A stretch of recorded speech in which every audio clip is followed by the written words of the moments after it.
On the last few episodes of the Fabric Library podcast, we've had many designers, specifically interior designers, come and talk to us and tell us their stories in terms of where they draw their inspiration from, how they like to work with our fabrics, and the projects they've been involved in. And as much as it's great to hear designers in terms of how they use our fabrics and what they do out of it, it always takes someone more important to make something out of that fabric. I can easily design something today and say it looks nice, but what about the actual product? That's where another whole sector comes in, and that is the manufacturer of furniture, manufacturers of sofas, beds, and curtains. They are the ones who use our fabric, look at the designs from the designers, and then they actually make it into a real piece, a masterpiece or a piece of art, as we'd like to call it.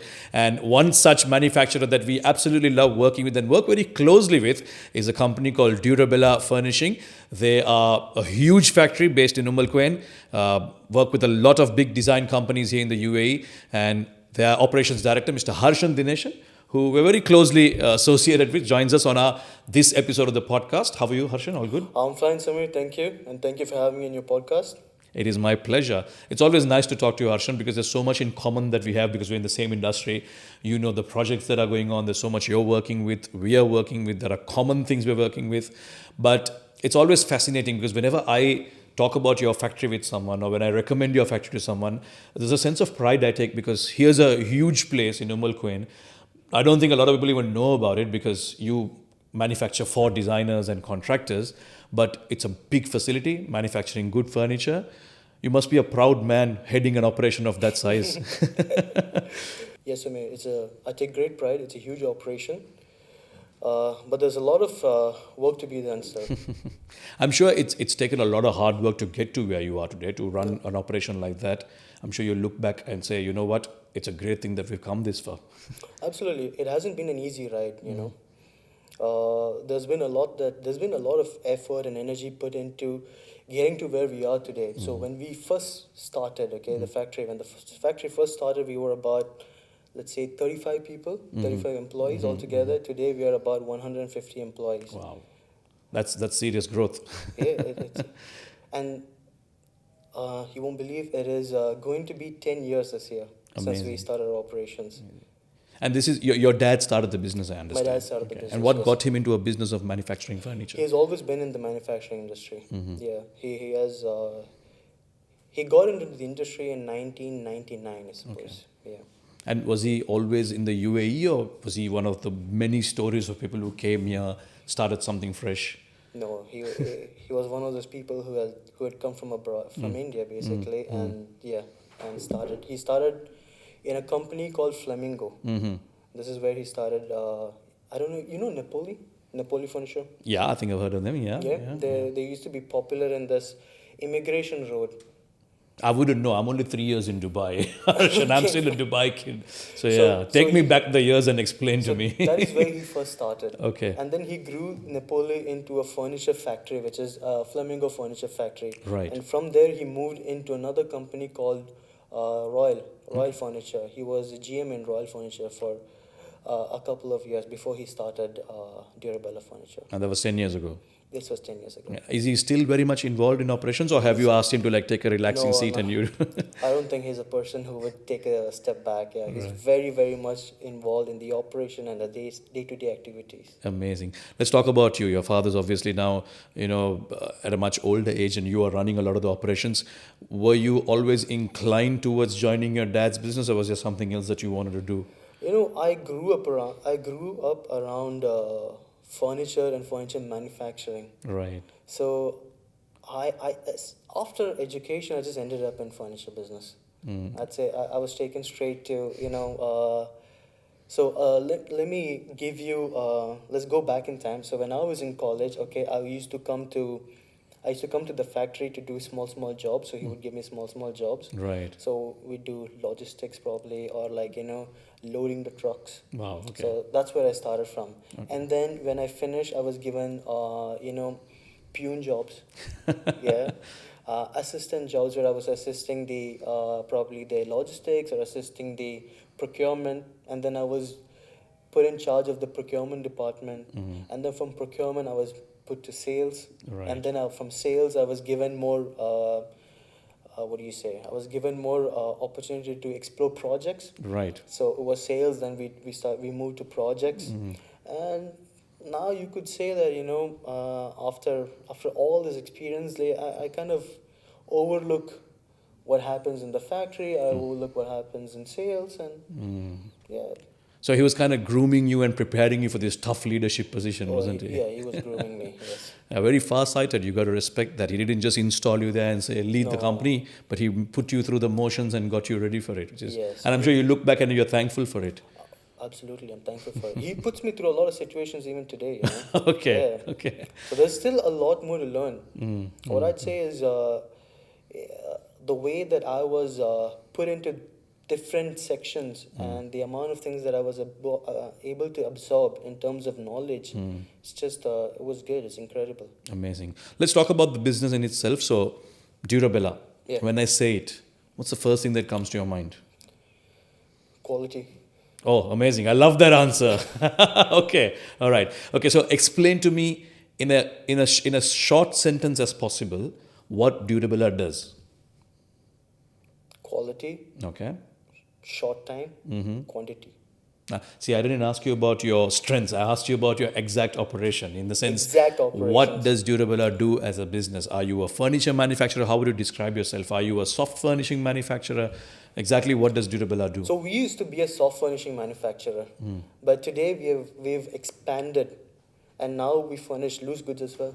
Okay. We all right. furnish case goods, we furnish coffee tables, we do veneer products. Okay. So So yes, complete joinery solutions complete as joinery well. solutions as well. Just no fit out. Okay. All right. And I'm sure that's something you're thinking about in the future as well. Oh well, let's see how the market goes. Right. And speaking of market, I mean, you're a Dubai kid. You've been here for a while. You've seen how the market has grown so much. There's so much real estate, so much development taking place.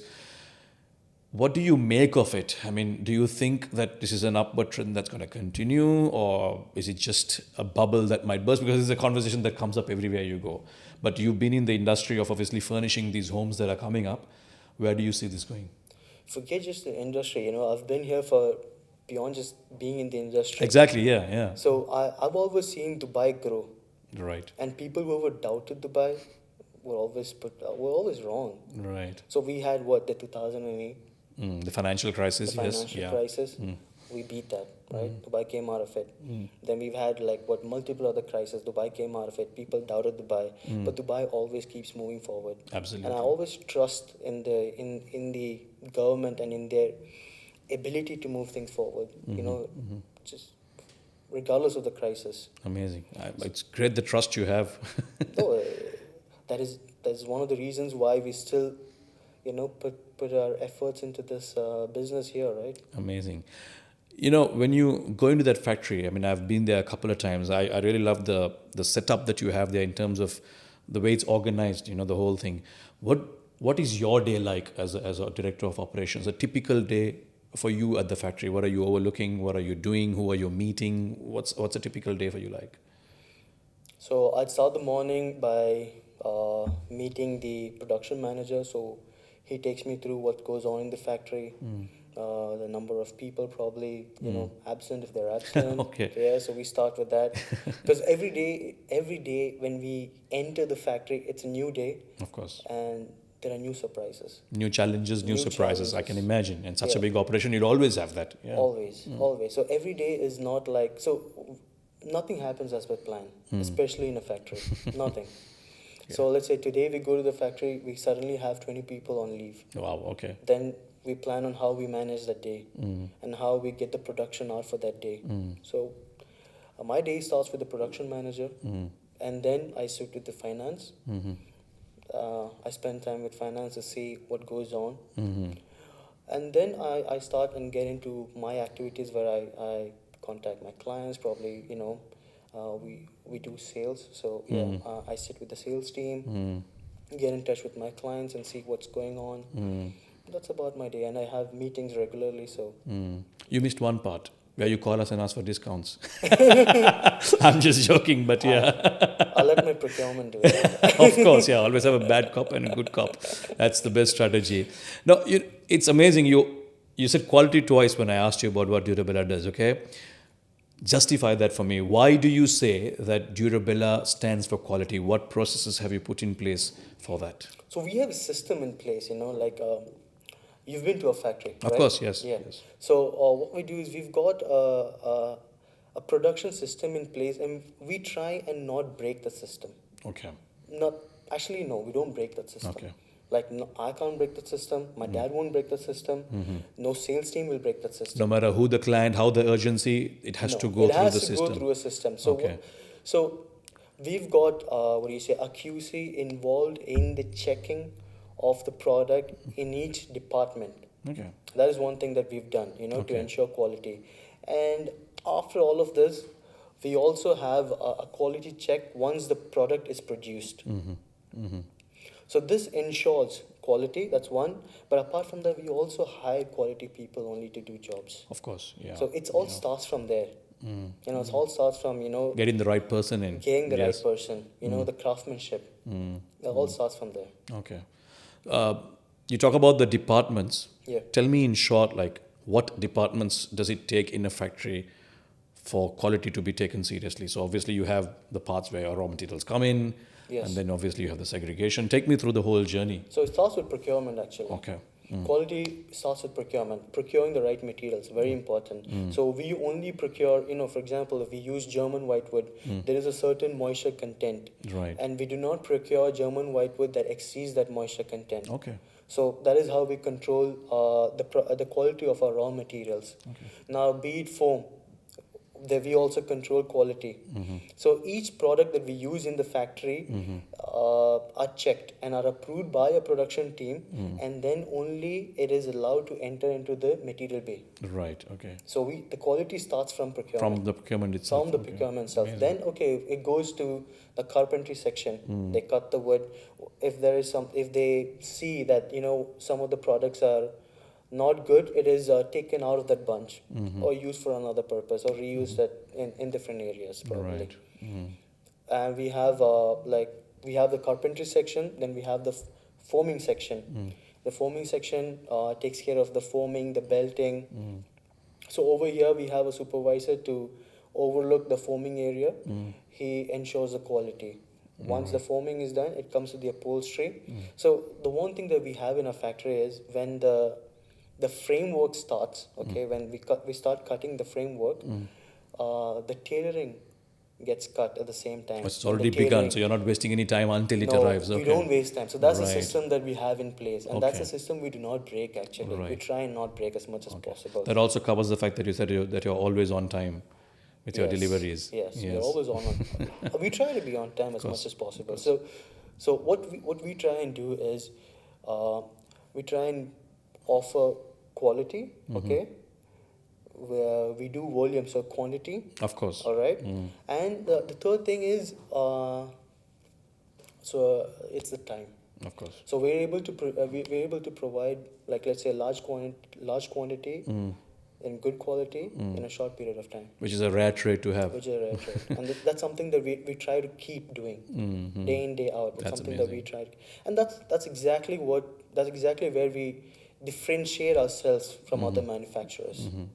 Yeah, I mean, that speaks volumes of why you've been so successful also, and people speak very highly of your quality. I mean, when I've recommended you to a few people, they've always come back and said, man, thanks, Harshan is a great guy, wonderful factory, superb to work with. I'm yet to get my commissions, by the way. But no, listen, it's great, the processes you have in place. But let's talk about, projects, because I know you guys are involved in a lot of big and small ones, Yeah. Could be hotels, could be a villa, could be homes, could be apartments. You've been in the business now how many years? 7 years. 7 years. Okay, so 7 that's years, a good, long enough time to speak about different aspects of it. Tell me, for you, what has been the most challenging project that you've undertaken so far? I think every project has been challenging in one or the other way. Okay, all right. Because we've had projects where we had to finish it in such a short time. So let's say we took a project where we were supposed to finish the entire project. It was about 400 key in 3 months. Wow, So that's these are the kind quick. of challenges that we take up. That we've had projects where we've faced difficulties in terms of site permissions or site issues. So every project has its own challenges, but I think there is no project that went easy. Of course, Yeah. of course, yeah. And what about the flip side? What has been your favorite or the most exciting project that you really take pride in? You know what, we Durabella did this. Which one would it be? If you can, I know maybe if you can't take names. Maybe I understand, Yeah, I can't take but at names, least give but me a hint or the type of project it was at least. it's a good question because every project has its, what do you say? Every project ends up being special Right, right. because you learn so much from each project that you complete, and it molds you for the next project. So I feel like my favorite project will always be my first project Of course. because that molded me for every other project that had to come in life. All right, and I also feel like up to date that was one of the most challenging projects that Durabella has taken up. Okay. It was the first project that I did was the project we had to complete in a very short lead time, which was the 3 months. Okay. Finishing 400 keys. Yes. Wow. It was in Dubai. Okay. Yeah, it was a And you delivered prominent on time? hotel. We delivered on time. That's fantastic. We Man. That's delivered on great. time. Okay. Yes. No issues. Amazing, amazing. So that's as far as your projects are concerned. Now you said you were also involved in sales, obviously, and you still are Yes. involved in sales. You I'm speak to still- your clients all the time. Yeah. What is the process for sales for you? Do you have a team that actively goes out and looks for designers and companies that are looking for factories, or right now you're at a stage where it just keeps coming to you? Where do you stand right now? No, we have a team that goes out and looks for designers and contractors that builds a relationship. We have a team. Okay. But I myself also go out and aggressively try and build relationships. And what's your favorite part of the job? Is it the factory itself? Is it getting into sales? Is it finance? Where do you really feel like, you know what, this is my element? It has to be sales. Okay. I feel sales is key. Okay. Yeah. So you really like those relationships you have with your clients? I like the relationship that I have with my clients. And sales is very, very important part of the business. No sales, no factory, Correct. right? So yeah, That's why my boss Gary likes you so much. He's also such a sales-driven leader. I'm very sales driven as well. Yeah. Very sales driven. For me, it's all about the numbers, like what you bring in, the amount of products that that goes out of the factory. Very sales driven. You know, you talked about how you were groomed as a youngster to get into the whole furnishing business because you were always part of the factory. But in hindsight, had you not been in furnishing, what would Harshan be doing otherwise? Is there any passions or hobbies that you really enjoy doing and you thought maybe you could have had a career in that or something? Oh, very good question. My dad probably never gave me time to think about that. Because he was getting you to load and unload things at the factory. Exactly, yes. But really, nothing at all, something that crossed your mind, oh, you know what, I would have been good at this, anything at all? Maybe a sport I or... was always good in sports, actually. Okay, So alright. I play basketball. I Okay. actively play football even today. Okay, great. Regularly Okay. every week. Right. So you're So keeping fit then, okay. I'm Yeah. trying to keep fit. Yeah, it was very important, right? Right, of course, no, 100%. Yeah, sometimes you tend to lose focus when you're so busy with work. You take your health for granted. But that's something you shouldn't at all. Shouldn't at all. What about I know we talked about Dubai's upward trend and how it's just going on and on and on. But what about the design community itself? There's a whole diverse. There's a spectrum of the type of designers you get here. You have designers from India, designers from Russia, Europeans, Americans. You're going to have to deal with a lot of different type of people, different nationalities, different expectations on what you can achieve in the factory. That must be very difficult to deal with, saying yes and no to certain things, elements of design that you can and cannot pull off. No, true. I agree with you on this. Dubai is a very challenging market, especially when it comes to design, because you have people from different parts of the world living here, and everybody carries some elements from their culture or Of from course. from their tradition. So we try and bring it to life for them. That is something that we try and work, and more or less it is something that we are able to achieve. So far we've not had any issues or had any difficulties, and we're very open when it comes to what we can achieve with our clients. So they are also aware of what they can expect from us. Right. So we keep things very transparent. We don't upset our clients by offering them false promises. Of course. So that's something that we try and maintain as a factory. Right. And this is something that my dad has actually taught me, not to take orders and not deliver the right product. Yeah. So giving false promises. So these are things that he had taught me not to do, and this is something that I do not do. Yeah, I think one of the values we also always follow is that you'd rather under promise and over deliver Absolutely. than over promise and under deliver, because that can lead to trouble. Yes. Sometimes as salespeople, even us, we get excited out of wanting to do the project, and then we'll do it for you, and then you struggle after that to complete the solution. How do you deal with quality complaints, Harshan, when you have a customer who's come to you with a quality issue? What's the first step that you take? So we're not B2C, right? So we're B2B. So Of course, we work yeah. with a lot of brands.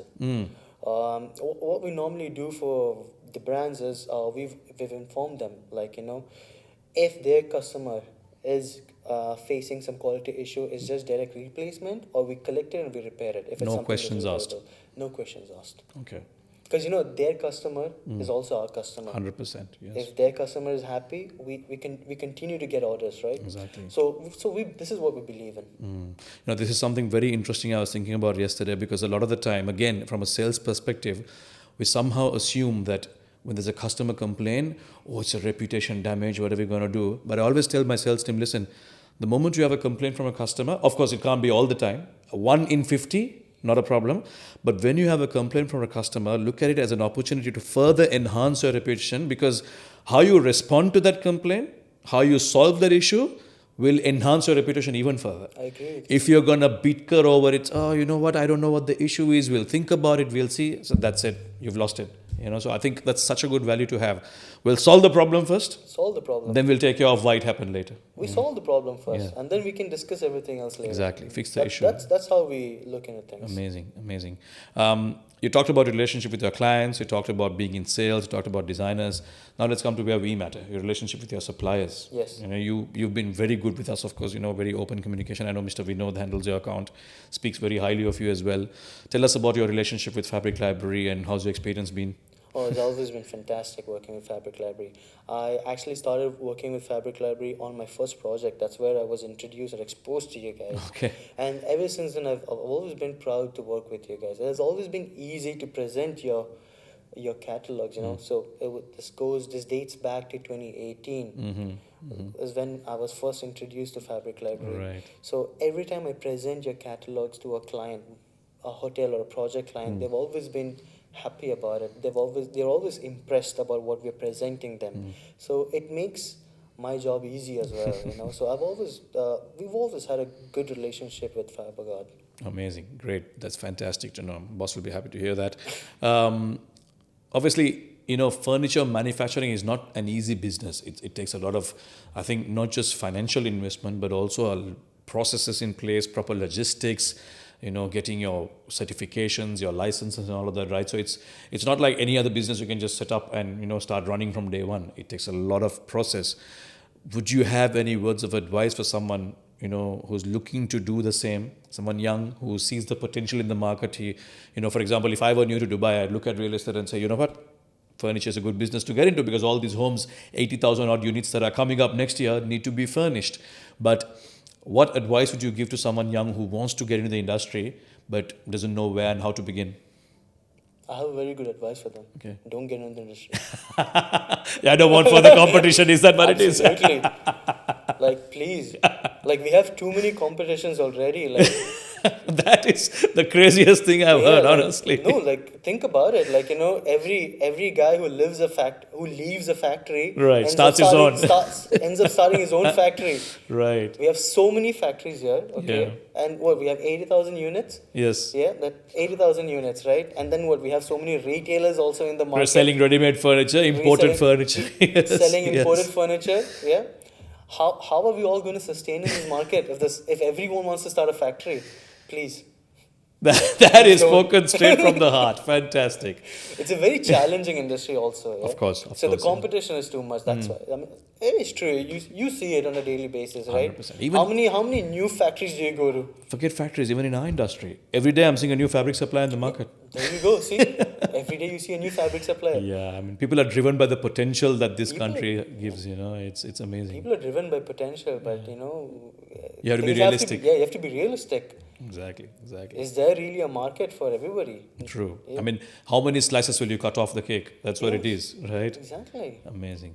Harshan, it's been a lovely conversation. It's as if, we're not even on air. It's like just another conversation we've had in one of your offices.